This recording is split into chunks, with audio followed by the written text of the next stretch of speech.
ಓದುತ್ತಿದ್ದೇವೆ. ನಮ್ಮ ಶಾಲೆಯ ಹೆಸರು ಸರ್ಕಾರಿ ಹಿರಿಯ ಪ್ರಾಥಮಿಕ ಶಾಲೆ ಹಿರೇಹಾರಕ. ಇಂದು ನಾವು ಗಣಿತದ ಪ್ರಮುಖ ಅಂಶವಾದ ಬಾಧ್ಯತೆಯ ನಿಯಮದ ಬಗ್ಗೆ ತಿಳಿದುಕೊಳ್ಳೋಣ.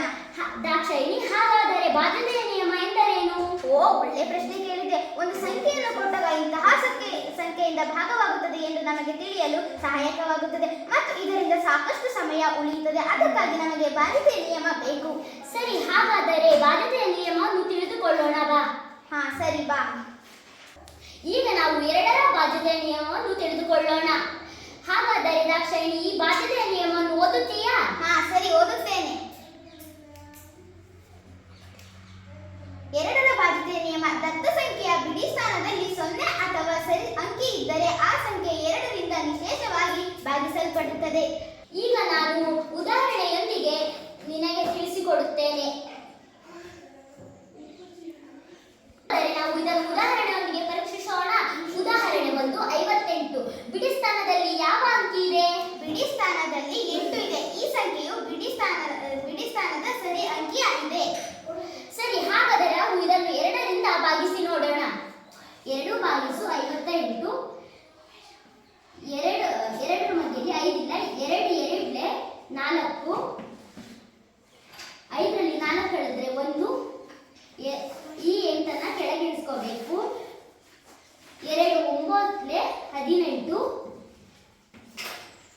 0. ಈಗ ಇದು 2ರಿಂದ ನಿಶೇಷವಾಗಿ ಭಾಗವಾಗಿದೆ. ಹೌದು ಮಾನಸ, ಹೇಳಿಕೆಯ ಪ್ರಕಾರ 2ರಿಂದ ನಿಶೇಷವಾಗಿ ಭಾಗಿಸಲ್ಪಟ್ಟಿದೆ. ನಾನೊಂದು ಅಂಕಿ ಕೊಡುತ್ತೇನೆ, ಅದನ್ನು ನೀನು ಮಾಡುತ್ತೀಯೇ? ಸರಿ. ಈಗ ನಾನು ಒಂದು ಸಂಖ್ಯೆಯನ್ನು ಕೊಡುತ್ತೇನೆ, ಅದನ್ನು ನೀನು ಪರೀಕ್ಷಿಸುತ್ತೀಯಾ? ಸರಿ.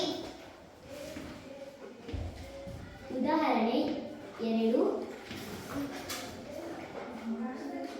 32. ಸರಿ, ಇದನ್ನು ಪರೀಕ್ಷಿಸಿ.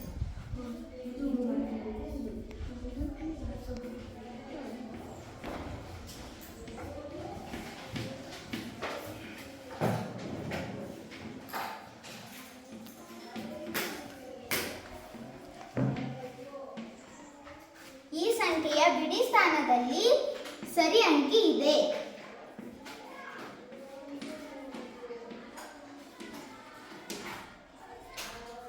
ಎರಡು ಭಾಗಿಸು 32. 2 1 2. 3ರಲ್ಲಿ 2 ಕಳೆದ್ರೆ 1. ಈಗ 2ಅನ್ನು ಕೆಳಗಿಳಿಸ್ಕೊಳ್ಳೋಣ. 2 ಮಧ್ಯದಲ್ಲಿ 12 ಇದೆಯಾ? ಇದೆ. 2 6 12.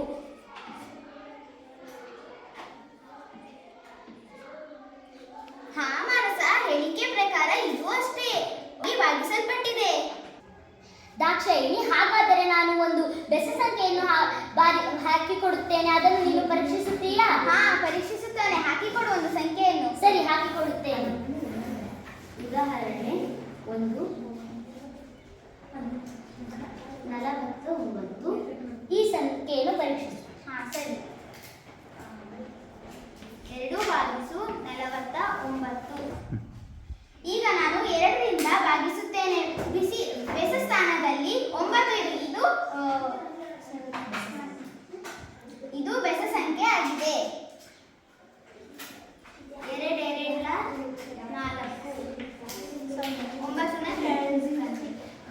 2 4 8. 9ರಲ್ಲಿ 8 ಕಳೆದ್ರೆ 1. ಈ ಸಂಖ್ಯೆ 2ರಿಂದ ವಿಶೇಷವಾಗಿ ಭಾಗಿಸಲ್ಪಟ್ಟಿಲ್ಲ, ಏಕೆಂದರೆ ಇದರ ಬಿಡಿ ಸ್ಥಾನದಲ್ಲಿ ಬೆಸ ಸಂಖ್ಯೆ ಇದೆ. ದಾಕ್ಷಾಯಿಣಿ, ನಿನಗೆ 2ರ ಬಾಧ್ಯತೆ ನಿಯಮ ಅರ್ಥವಾಯಿತೆ? ಅರ್ಥ ಆಯಿತು. ನಿಮಗೆ ಅರ್ಥವಾಯಿತೆ?